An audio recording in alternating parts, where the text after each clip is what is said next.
Sir Keir, thanks for speaking to Talk. We've heard your plans about a border security command, we've heard your plans about smashing the gangs, but your immigration plan appears to have nothing to actually deter would-be illegal migrants. You put no numbers, no timescales on what you would do. What deterrent is there? I think smashing the gangs that are taking people's money is a deterrent. I think making sure that the returns unit is back fully staffed so we can return people to where they came from if they shouldn't be here is a deterrent, a very effective deterrent. What I don't think is a deterrent is a Rwanda scheme which clearly isn't going to work. And you can see it's not a deterrent because more people have arrived in the first months of this year than ever before. So a real effective deterrent. And we do need to stop people coming across the channel. It is a challenge for governments and would-be governments. The way to do that, in my view, is to smash the gangs that are running this vile trade.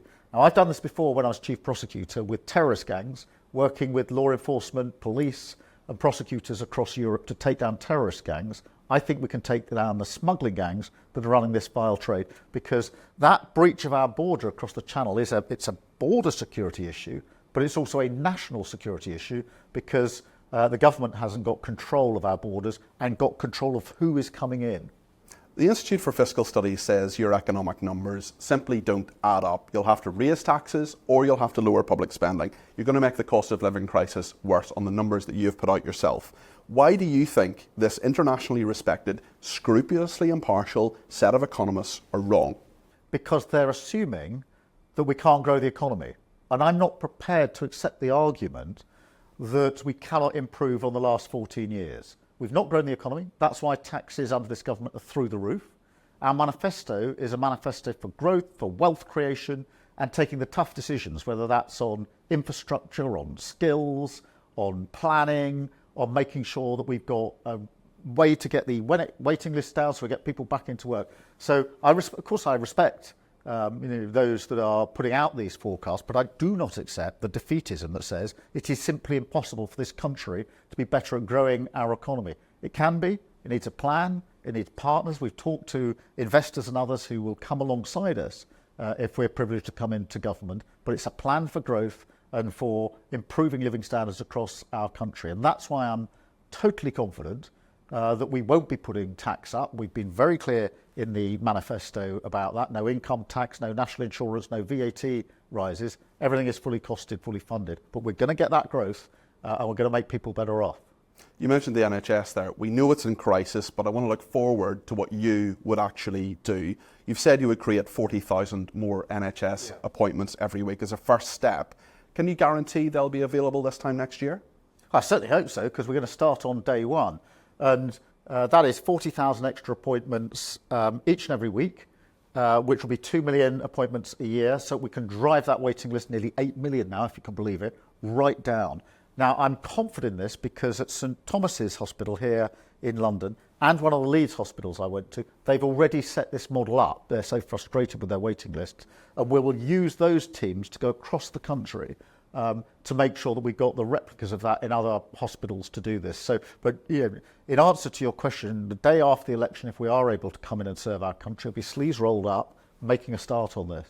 Let me ask you about knife crime. Almost 50,000 knife crime offences were recorded in England and Wales in 2023.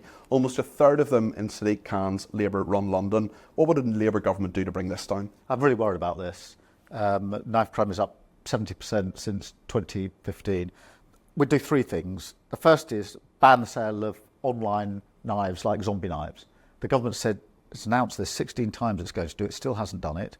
We will do it because I've seen for myself examples of knives bought online being dispatched, in one of the cases that I remember profoundly, to a teenager who then picked it up at the post office without any ID, and it was used in a fatal case. So we have to stop the availability of knives. Second thing is we've got a Young Futures programme, which is to pull youngsters out of the system where they're going off the rails and may well perpetrate crimes that cause the loss of life, pull them out, give them the support and put them in a different direction. But then third thing, if that doesn't happen or doesn't work in all cases, which it won't, is to have proper consequences. If you carry a knife, you carry the consequences. They're the three things that we would do straight away. They're massively overdue, and I'm very, very concerned that we need to get to grips with this. You've undeniably done much to change Labour from the anti-Semitism that flourished under Jeremy Corbyn. But in your manifesto, you say you would recognise a state of Palestine. What message do you think that sends to Britain's Jews? I think that it's very important that we have the ceasefire in place in Gaza, that we get the hostages out. I shudder to imagine what state they are in, get much needed humanitarian aid in, but that we also put a foot in the door for a political resolution of the conflict in the Middle East, to do the hard yards of ensuring that we have a two-state solution. That requires a viable Palestinian state as part of the process, but also a safe and secure Israel. We haven't got either of those things at the moment, and only through that route will we get a long-term solution to the awful situation that we see being played out every single day. Final question. Harry Kane has hit back at Gary Lineker over his comments on England's performance. Is the current England team oversensitive, or do you agree with Gary Lineker? I'm back the England team on this. I think, look, they're in the middle of this competition, and got a really important game coming up. Let's just get behind the team. We've done this before, England. We sort of never, I don't think, have a particularly great start to these competitions, but then we click, we pull together. It's a fantastic team. And I'm going to back them all the way. Sir Keir Starmer, thank you for speaking to Talk. Thank you.